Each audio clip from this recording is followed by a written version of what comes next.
Haute Cour de justice mise en accusation aujourd'hui ni ki tey jii ñu nar ko càmbar ci assemblée nationale soxal lu jëm ci kon ñii di juróomi député juróomi jëwrin yi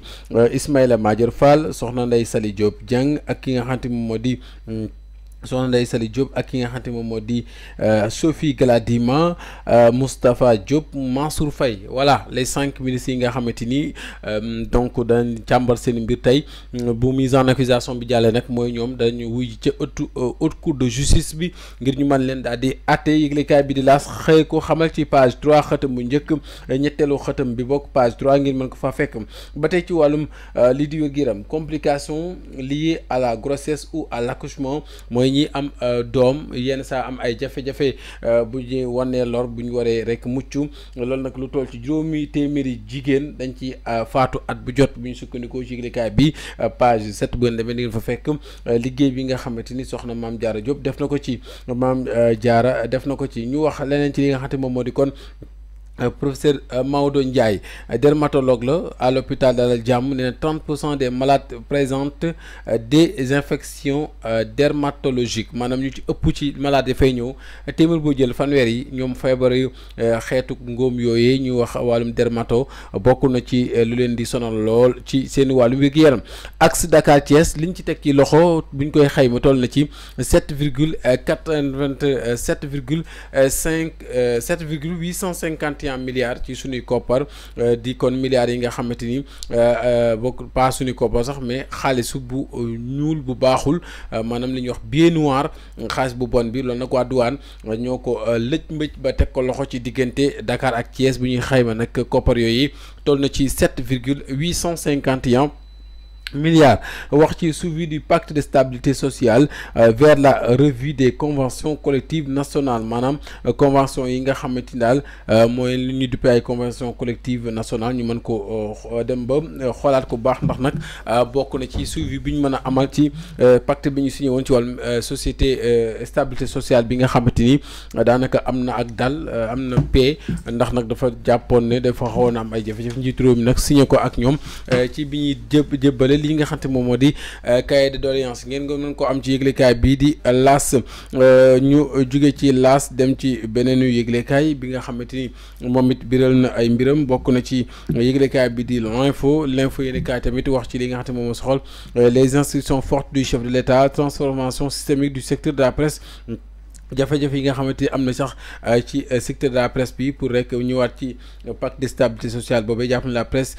qui doit occuper une place primordiale dans la vie de la nation. Le gouvernement instruit d'accentuer les concertations avec les différents acteurs du secteur en vue de mieux accompagner et soutenir sa professionnalisation et sa transformation. Nécessité de poursuivre les efforts de soutien à la restructuration également au lancement des entreprises de presse, impulser une dynamique de co-construction de modèles économiques viables pour une presse libre,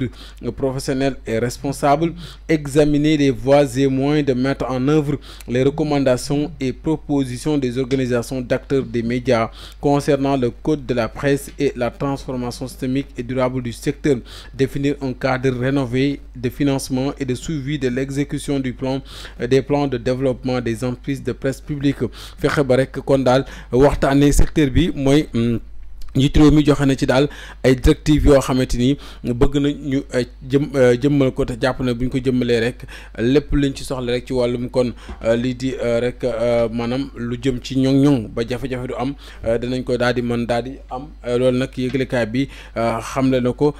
ci xëtam mu njëkk di l'info yéenekaay bu jugee ci l'info yéenekaay dañuy tàbbi ci beneen yëglekaay bokk na ci également yëglekaay bi nga xamante ni moom it indi na ay xibaar jëmale ko ci wàllum ba tey jëwriñ yi nga xamante ni ñu ngi leen war a mën a càmbar bokk ci yëglekaay bi nga xamante moom moo di kon tribune yéenekaay mu mel ne Thierno dafa mel ne affaire bi défilé wul mais bon on peut continuer bokk na ci également lu soxal ginnaaw yëglekaay bi di l'info mu mel ne beneen yëglekaay bi ci topp buñ ko mënoon am dina baax sinon rek bon ñu dem noonu en mode fast track parce que tey xam naa ne dañu am jafe-jafe ci machine bi lu ci mën di am di ngeen mën nañoo topp kon voilà mi ngi noonu le quotidien yéen kaay soo ma ko mënee joxe ni nag mooy gën Thierno traduction devant la haute cour de justice Moustapha Diop et le carrément de la cour des comptes. Sa mise en accusation votée aujourd'hui dans 2 dossiers. Il a été rattrapé par son attitude injurieuse envers les magistrats. yëglekaay bi di le quotidien moo ko daal di bind ci xëtam mu njëkk kon ci kanamu haute cour de justice daal Moustapha Diop ak le carrément de la cour des comptes bu ñu jógee ci yëglekaay boobee dañuy daal di rek tàbbi ci beneen bokk na ci les échos yi nekkaay affaire Souleymane Ciss Gabriel Kane sous la menace d'une procédure de contrainte par corps maanaam ci mbirum nag Souleymane Ciss moomee kon Gabriel Kane bu moytul li ñuy wax par contrainte par corps dana daal ci kawam l'affaire jugée en appel et au pourvoi formulé, l'huissier n'a pas pu la joindre ou la trouver chez elle malgré de nombreuses tentatives. Audition dans le fond, Mohamed Ba démonte Tabaski Ngom et blanchit Moustapha Diop. Il demande toute transaction financière directe ou indirecte avec le ministre. Il dit n'avoir jamais été témoin d'une remise de fonds à Moustapha Diop. kon ñi ngi xóotal audition bi Mohamed Ba loolu la xamle ci kanamu Tabaski Ngom mi nga xamante kon démonté na ko seen confrontation bi bu ñu jógee ci les échos ñu tàbbi ci beneen yëglekaay yi tribune yëglekaay syndicats mettent en garde le gouvernement les syndicats mettent en garde le gouvernement moins de 10 jours après le pacte mu mel ne syndicats yi ñu ngi artu gouvernement bi certes nag ñoom rejoindre nañ la ligne de front donc liste des revendications et exige l'ouverture liste ses revendications et exige l'ouverture de négociations. Les syndicats pactisent également contre le pacte de Diomaye et Sonko kon mbir mi mu mel ne kon mu ngi bëgg a gàll goosé 7 milliards wax nañ ko sànq 851 millions de francs CFA en billets noirs saisis di xaalis bu bon bi Pape Alé Niang et Mody Niang condamné ci kon wàllum li nga xam te moom moo di jëm ci li ñuy wax scandale du coup de coude mi ngi noonu bokk ci kon lu jëm ci mbirum coude bi nga xamante ni ñoom ñaar génne woon nañ ci ay information ak i xibaar ñu jugee ci tribune yéenekaay tàbbi ci l'info bi nga xam te wax naa ko sànq sax njiit réew mi ci secteur des médias bi wax na ci kon nu ñu ko war a mën a toppatoo ba waxtaane ko acteurs yi wax ci ñu xoolaat code de la presse bi xoolaat convention yi xoolaat lépp lu soxal li nga xam te moom moo jëm kon anam gi ñu mën a fexe ba gunge presse bi ba du ñu mën a jëm suuf waaye xool nu ñu koy seggee ba kenn ku ci nekk la ci sa liggéey nga mën koo daal di def waa ànd gësëm dépôt nañ seen préavis de grève ànd gësëm kon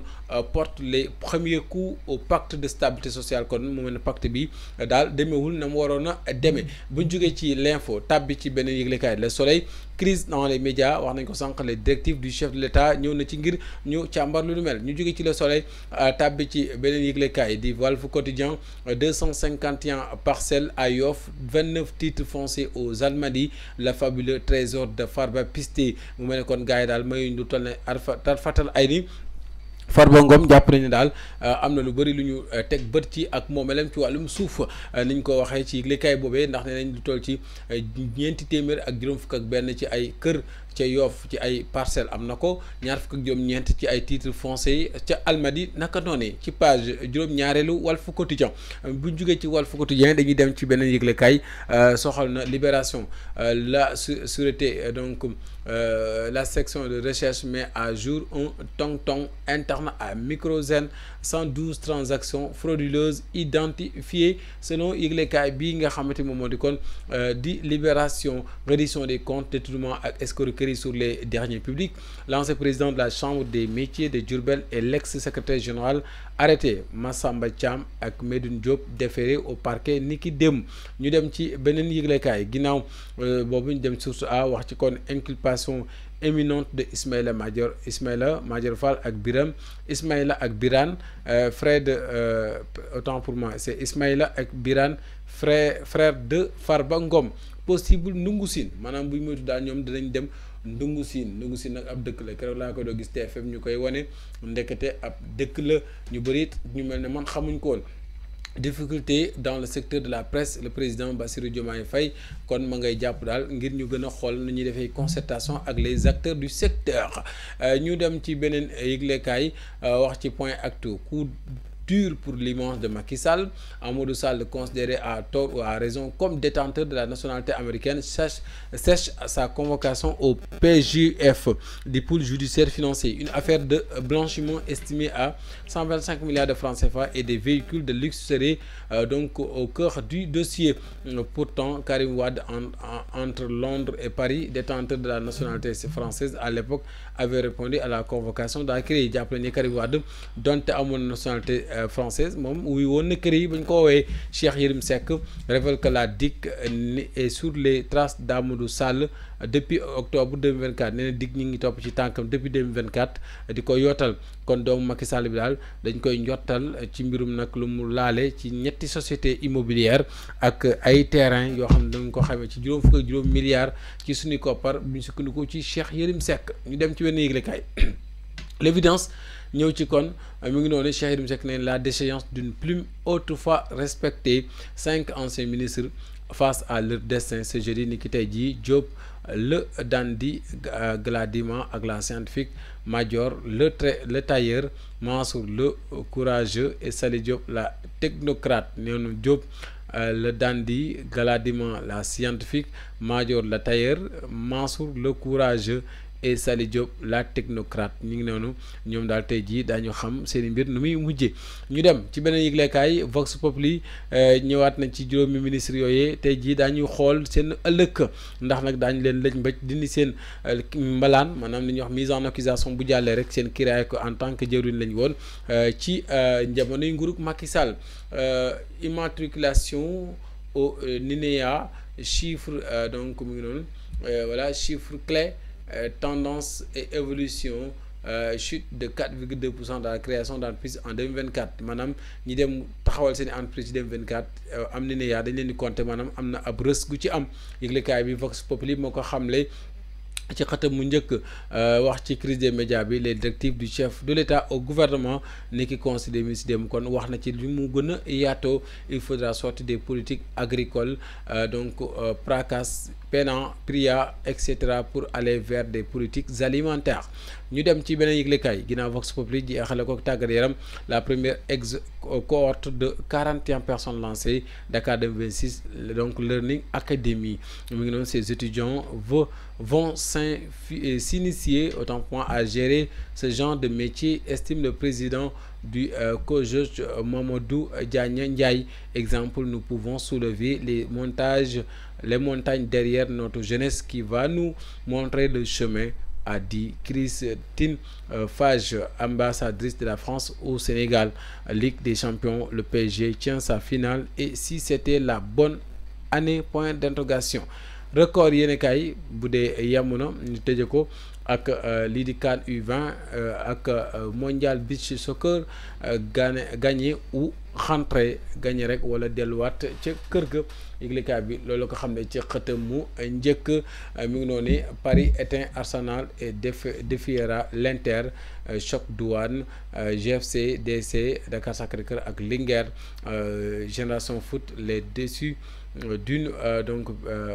collaboration. Voilà ce qui met en terme cette revue des titres.